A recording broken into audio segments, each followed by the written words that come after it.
al tema de la actuación, digamos, profesional como abogado durante el año 2001,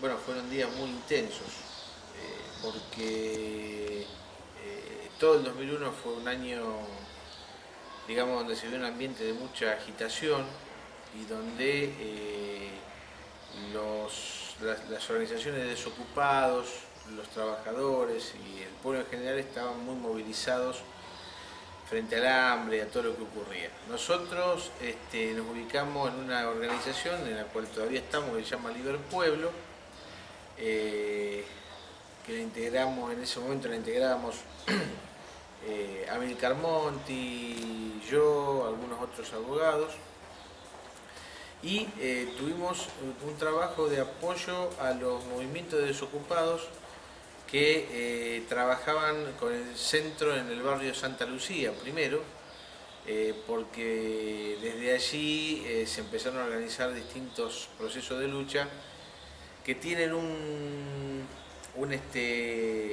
hito en los cortes de ruta que se hacen en julio del 2001, que son cortes de 24, 36, 72 horas, que fueron un hito, digo, porque el gobierno de la Rúa había desafiado a que esos cortes no se iban a hacer, y se hicieron en todo el país, con centro en La Matanza, y acá con los cortes que fueron frente del Hipermercado Libertad, en Oroño, a la salida de Buenos Aires. Claro, no era fácil salir de los barrios porque el gobierno de Reutemann se había propuesto no permitir, impedir la salida de los distintos contingentes que protestaban. Tenemos que tener en cuenta que Reutemann en ese momento tenía como secretario de Seguridad de la provincia a Enrique Álvarez, que era un miembro de la CIDE, es decir, del Servicio de Inteligencia del Estado.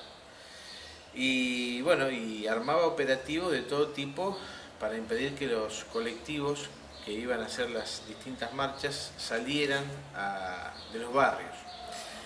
Nosotros trabajábamos muy en frente único y en conjunto con la Asamblea Permanente por los Derechos Humanos, en ese momento presidida por Carlos de la Torre, pero que también tenía un protagonismo Norma Ríos. Y como abogados se destacaba la doctora Ana María Figueroa, que actualmente hace unos días asumió como jueza nacional de la Cámara de Casación en Buenos Aires. Todo ese proceso nos fue dando una gimnasia de un trabajo preventivo, porque teníamos que acompañar a los contingentes, asistirlos cuando, por ejemplo, eran bajados de los colectivos en la negociación con la fuerza de seguridad para permitir que salieran. Y tuvo ese hito de los cortes de ruta donde realmente las fuerzas de seguridad se desplegaban de una manera muy grande y bueno, los abogados estábamos al pie del cañón, inclusive junto a los compañeros que hacían el corte y el campamento, porque estábamos con la prevención de que la represión fuera durante la noche y durante los momentos en que los barrios volvían a sus casas y se quedaba una guardia, bueno, como se suele hacer en estos casos, ¿no? Nosotros decidimos que teníamos que estar, digamos, en la calle junto a los compañeros que estaban luchando, es decir, junto con ellos, en el contingente.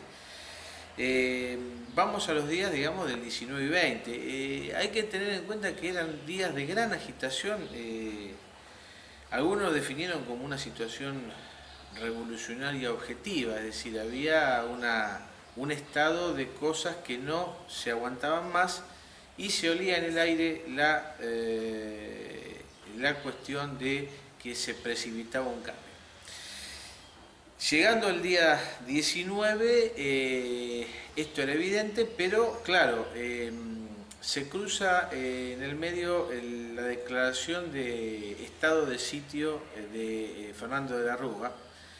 Hay que tener en cuenta que el estado de sitio en Argentina siempre estuvo ligado y estará ligado a la represión, digamos, la conculcación de derechos constitucionales, la represión abierta, la captura, la desaparición, etcétera, ¿no? O sea que la declaración de la Rúa tenía, conmovía en ese sentido, es decir, que volvíamos a un estado, digamos, de cercenamiento de las libertades democráticas de derecho, es decir, ya no una represión encubierta como la que llevaba adelante Reutemann, era ya de derecho. Tengamos en cuenta que teníamos una situación en De la Rúa que había pergeñado un plan de represión y en la provincia teníamos a gente sin escrúpulos como este muchacho Álvarez, que era un verdadero fascista. Vamos al 19 y en el 19 a la tarde, del mediodía a las 15 horas, se empieza a vivir un clima de estado de sitio, es decir, helicópteros que sobrevuelan la ciudad, calles desiertas, y empieza la represión del gobierno provincial a los compañeros que en esos momentos estaban luchando por la comida, contra el hambre. Y tenemos los hechos que, bueno, se han analizado, se conocen, tanto en la zona de Pasco y Necochea, como en la zona del barrio Las Flores, como en la zona de Villa Gobernador Galvez, donde allí, bueno, después supimos que cayeron los 7 compañeros, pero estamos hablando de una tarde donde no lo sabíamos. ¿Y qué sabíamos? Sabíamos que había una gran represión en los barrios y que se estaba deteniendo gente y esa gente no se sabía dónde era conducida. Hasta que supimos que los compañeros, los luchadores, el pueblo en general, que estaban baleados con balas de goma, estaban gaseados y algunos con balas, digamos, de plomo, estaban detenidos en la escuela de cadetes de policía, cita en Ituzaingó y Alem. Hasta allí fuimos el día miércoles, si no me equivoco, 19 de diciembre del 2001, siendo las 16 horas. Fuimos una de las primeras organizaciones en llegar, junto con la doctora Ana María Figueroa de la APDH. Fuimos los 2 abogados que ingresamos en esa dependencia, nos presentamos como abogado de organismo de derechos humanos e ingresamos a la escuela de cadetes de policía, donde vimos el espectáculo que constituía en que los compañeros estaban detenidos en diferentes predios, digamos, en diferentes salones.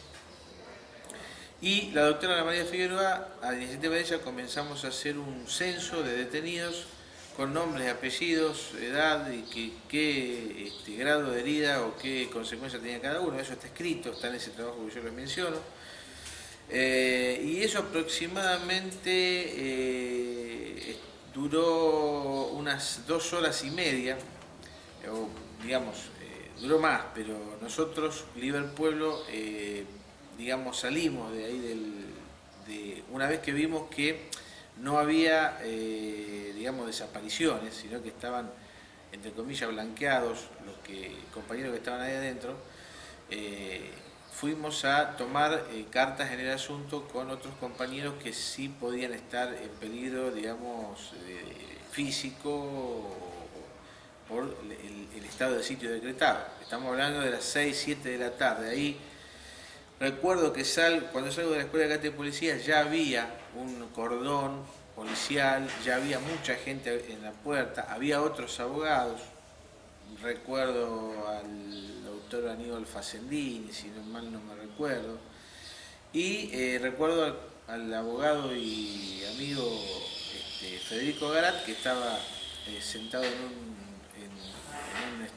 cordón de la vereda, muy triste, y ahí me dice que habían asesinado a un compañero de él, al que yo no conocía, y le digo, ¿qué te pasó? Bueno, mataron a un compañero mío, Pocho Leprati. Ahí me enteré, si fue la primera vez que escuché el nombre de Pocho Leprati. Y bueno, nosotros nos trasladamos a ver a los compañeros de organizaciones desocupados que estaban en peligro, digamos, de poder ser detenidos. Me refiero a Luciano Orellano, me refiero al flaco Eduardo del Monte, a otros compañeros de ese momento, que evidentemente podían ser víctimas de una represión ilegal, ¿no? O de una detención. Eso fue hasta las 9, 9:30 de la noche, donde, digamos, tuvimos algunas reuniones, y 9:30 de la noche, 11 de la noche, nos volvemos a juntar con la doctora Figueroa, Norma Ríos, de la PDH, porque íbamos a recorrer algunas dependencias estatales donde se mencionaban que había detenidos. Nos fuimos hasta el batallón 121, allí no había detenidos, nos mandó a llamar, es cuando nos íbamos, nos mandó a llamar a la doctora Figueroa y a mí, un militar que estaba adentro, fuimos, porque nos llamó, bueno, nos identificó y nos dijo que, así como le digo, el pueblo hiciera lo que tenía que hacer.